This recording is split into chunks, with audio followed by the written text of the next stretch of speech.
ब्रह्मानंदम परम सुखदम केवल ज्ञान मूर्तिम द्वादशीतम गगन सदसम तत्वमस्यादि लक्ष्यम एकम नित्यम विमलाचलम सर्वाधि साक्षी भूतम भावातीतम त्रिगुण रहितम सद्गुरुम तम नमामि अखंडानंद बोधाय शिष्य संतापहारिणे सचिदानंद रूपाय तस्मै श्री गुरुवे नमः। जय श्री राम मित्रों, रामचरितमानस के सबसे पाठ की इस अगली वीडियो में आपका स्वागत है। मैं हूं योगेश समदर्शी। मित्रों, कल हमने 150वें दोहे तक की 150वें दोहे के बाद की चौपाइयों तक का पाठ कर लिया है। आइए अब 151वें दोहे से आगे का पाठ मैं आपको बताता हूँ। सोरठा। तह करि भोग विशाल, तह करि भोग विशाल, तात गए कछु काल पुनि, होयहु अवध भुआल, तब मैं होब तुम्हार सुत।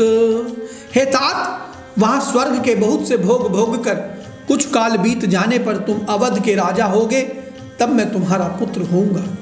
इच्छा मैं नरवेश समारे, हो यह प्रगट निकेत तुम्हारे असन, अनसन सहित देह धरिताता, करियहु चरित भगत सुखदाता। इच्छा निर्मित मनुष्य रूप सजकर मैं तुम्हारे घर प्रकट होऊंगा। हे तात, मैं अपने अंशों सहित देह धारण करके भक्तों को सुख देने वाले चरित्र करूंगा। जो जय सुनिसादर नर बड़ भागी, भव तरिहई ममता मद त्यागी, आदि शक्ति जहि जग उपजाया, सो तरही मोरी यही माया। जिन चरित्रों को बड़े भाग्यशाली मनुष्य आदर सहित सुनकर ममता और मद त्याग कर भवसागर से तर जाएंगे, आदि शक्ति यह मेरी स्वरूप भूता माया भी जिसने जगत को उत्पन्न किया है अवतार लेंगी। पूर्व उब में अभिलाष तुम्हारा, सत्य सत्यपन सत्य हमारा, पुनि पुनि अस कहीं कृपा निधाना, अंतर्धान भय भगवान। इस प्रकार मैं तुम्हारी अभिलाषा पूरी करूंगा। मेरा प्रण सत्य है, सत्य है, सत्य है, कृपा निधान भगवान। बार बार ऐसा कहकर अंतर्धान हो गए। दंपति उर्धरि भगत कृपाला, तेहि आश्रम निवसे कछुकाला, समय पाई तनु तजियन यासा, जाई कीन अमरावती बासा। वे स्त्री पुरुष राजा रानी भक्तों पर कृपा करने वाले भगवान को हृदय में धारण करके कुछ काल तक उस आश्रम में रहे। फिर उन्होंने समय पाकर सहज ही बिना किसी कष्ट के शरीर छोड़कर अमरावती इंद्र की पुरी में जाकर वास किया। यह इतिहास पुनीत अति, उमहि कही ब्रस केतु, भारद्वाज सुनि अपर पुनि, राम जन्म कर हेतु, सियावर राम जय जय राम, मेरे प्रभु राम जय जय राम। याज्ञवल्क्य जी कहते हैं, भारद्वाज, इस अत्यंत पवित्र इतिहास को शिवजी ने पार्वती से कहा था। अब श्री राम के अवतार लेने का दूसरा कारण सुनो। सुनि मुनि कथा पुनीत पुरानी, जो गिरजा प्रति शंभु बखान, विश्व विदित एक के कह दासु, सत्य के तुतः बसई नरेशु। हे मुनि, वह पवित्र और प्राचीन कथा सुनो जो शिवजी ने पार्वती से कही थी। संसार में प्रसिद्ध एक के कई देश है, वहाँ सत्य केतु नाम का राजा राज्य करता था। धर्म धुरंधर नीति निधाना, तेज प्रतापशील बलवाना, तेहि के भय जुगल सुत बीरा, सब गुण धाम महारण धीरा। वह धर्म की धुरी को धारण करने वाला, नीति की खान, तेजस्वी, प्रतापी, सुशील और बलवान था। उसके 2 वीर पुत्र हुए जो सब गुणों के भंडार और बड़े ही रणधीर थे। राजधनी जो जेठ सुत आही, नाम प्रताप भानु अस्ताही, अपर सुतहि हरि मर्दन नामा, भुज बल अतुल अचल संग्रामा। राज्य का उत्तराधिकारी जो बड़ा लड़का था उसका नाम प्रताप भानु था। दूसरे पुत्र का नाम अरिमर्दन था, जिसकी भुजाओं में अपार बल था और जो युद्ध में पर्वत के समान अटल रहता था। भाई ही परम समीति, सकल दोष छल बरजित प्रीति, जेठे सुत ही राज नृपदीना, हरिहित आप गवन बदकीना। भाई भाई में बड़ा मेल और सब प्रकार के दोषों और छलों से रहित सच्ची प्रीति थी। राजा ने जेठे पुत्र को राज्य दे दिया और आप भगवान के भजन के लिए वन को चल दिए। जब प्रताप रवि भयउ नृप, फिर दोहाई दे, प्रजापाल अति वेद विधि, कतहु नहीं अगलेस सियावर। राम जय जय राम मेरे प्रभु, राम जय जय राम। जब प्रताप भानु राजा हुआ, देश में उसकी दुहाई फिर गई। वह वेद में बताई हुई विधि के अनुसार उत्तम रीति से प्रजा का पालन करने लगा। उसके राज्य में पाप का कहीं लेस भी नहीं रह गया।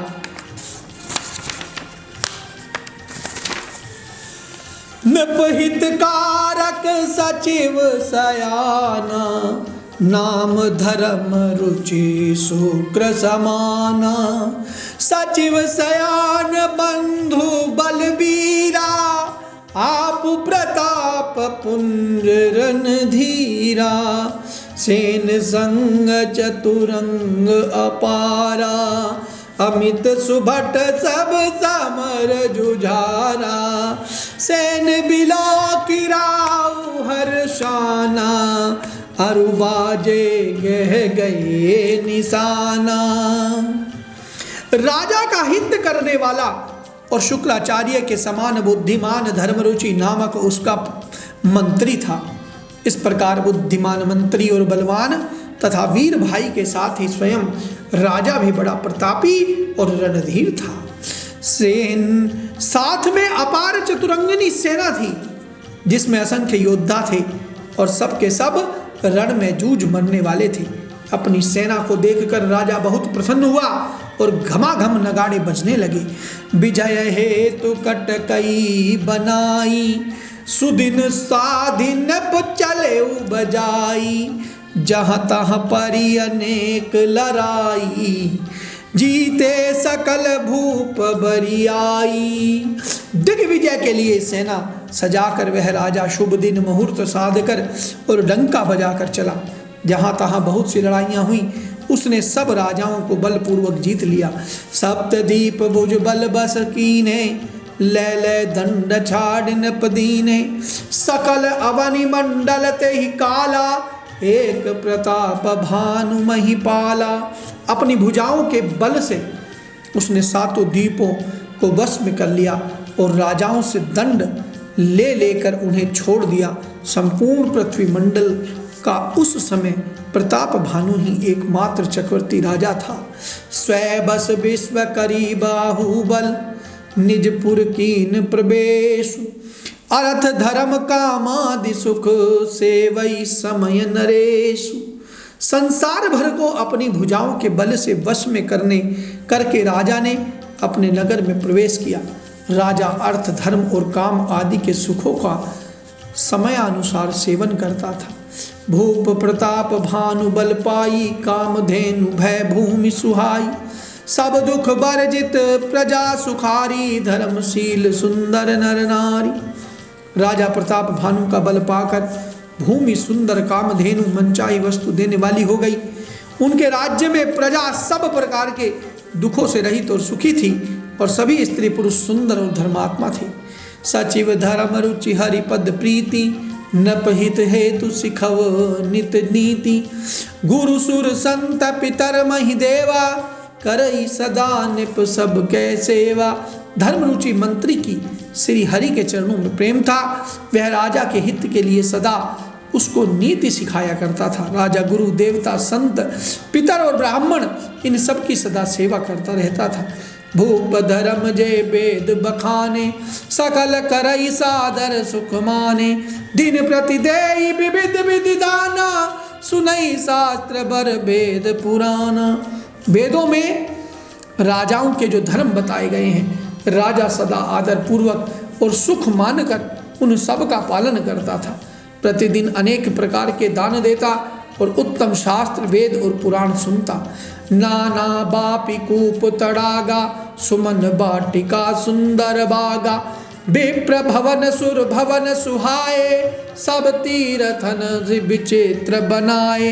उसने बहुत सी बावलियां, कुएं, तालाब, फुलवाड़ियां, सुंदर बगीचे, ब्राह्मणों के लिए घर और देवताओं के सुंदर विचित्र मंदिर सब तीर्थों में बनवाए। जहाँ लगी कहे पुराण श्रुति, एक एक सब जाग। 12 सहस्त्र सहस्त्र नृप, किए सहित अनुराग। सियावर राम जय जय राम।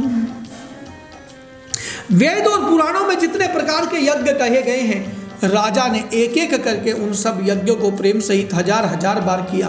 हृदय न कछु फल अनुसंधाना, भूप विवेकी परम सुजाना। करई जे धर्म करम मन बानी, वासुदेव अर्पित नृप ज्ञानी। हृदय में किसी फल की टोह कामना न थी। राजा बड़ा ही बुद्धिमान और ज्ञानी था। वह ज्ञानी राजा कर्म मन और वाणी से जो कुछ भी धर्म करता था, सब भगवान वासुदेव को अर्पित करके करता था। चढ़ी बर बाजी बार एक राजा, मृगया कर सब साज समाजा। विंध्याचल गभीर बन गयऊ, मृग पुनीत बहुमारत भयऊ।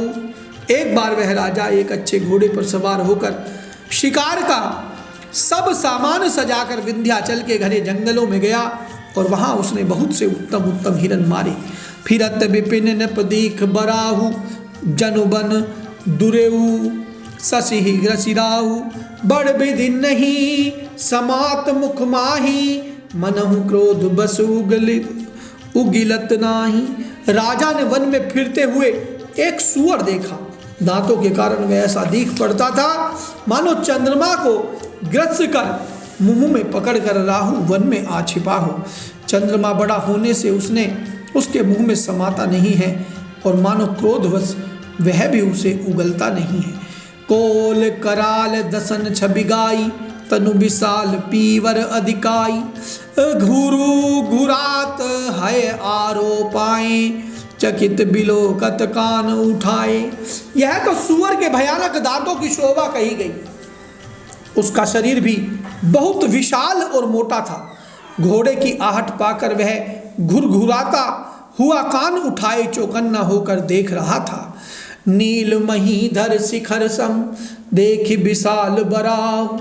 चपरी चले है सुटुकी नृप, हाँ कि न होई निभाव।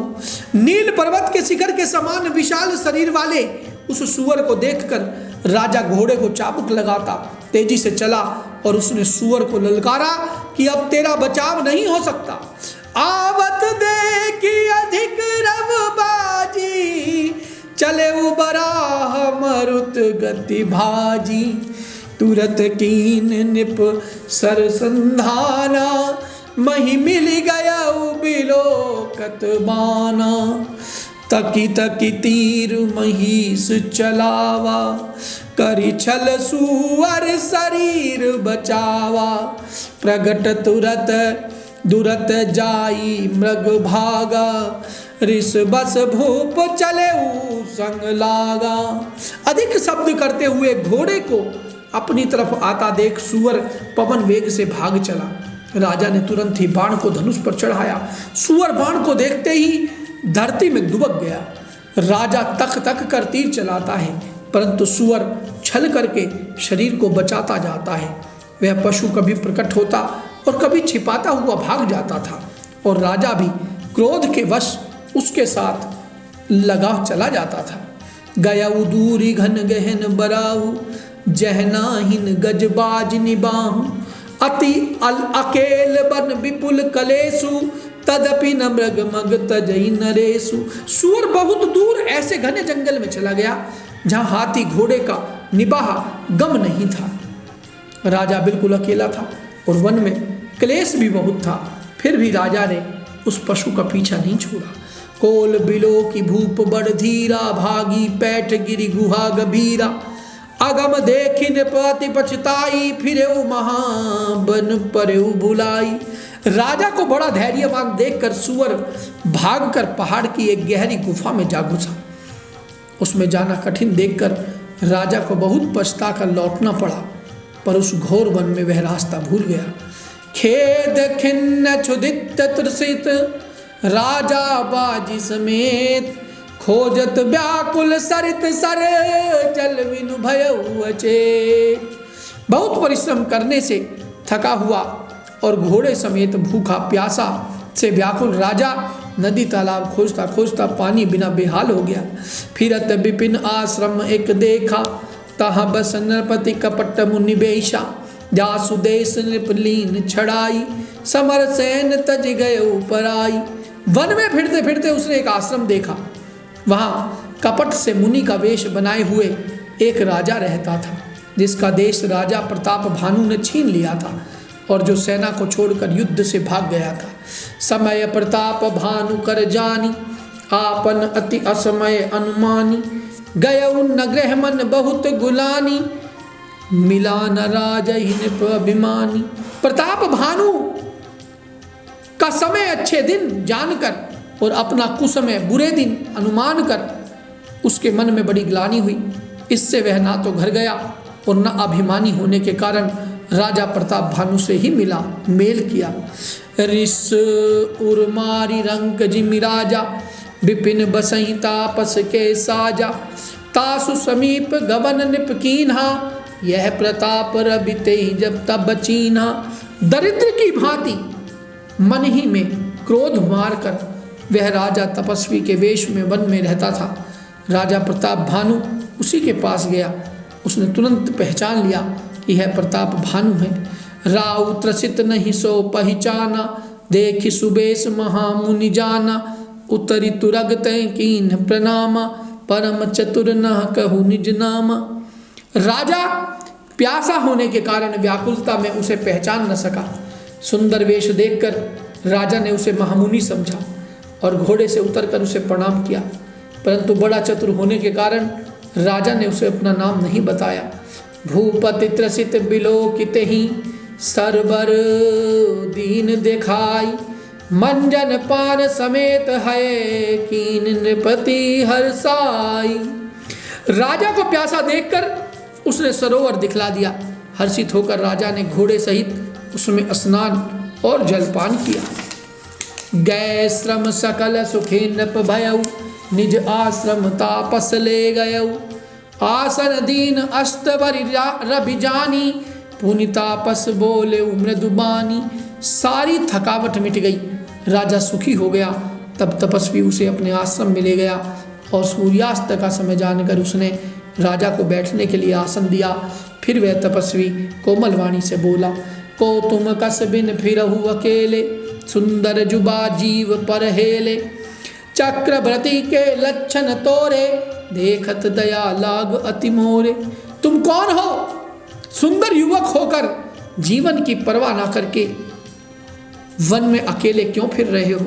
तुम्हारे चक्रवर्ती राजा के से लक्षण देखकर मुझे बड़ी दया आती है।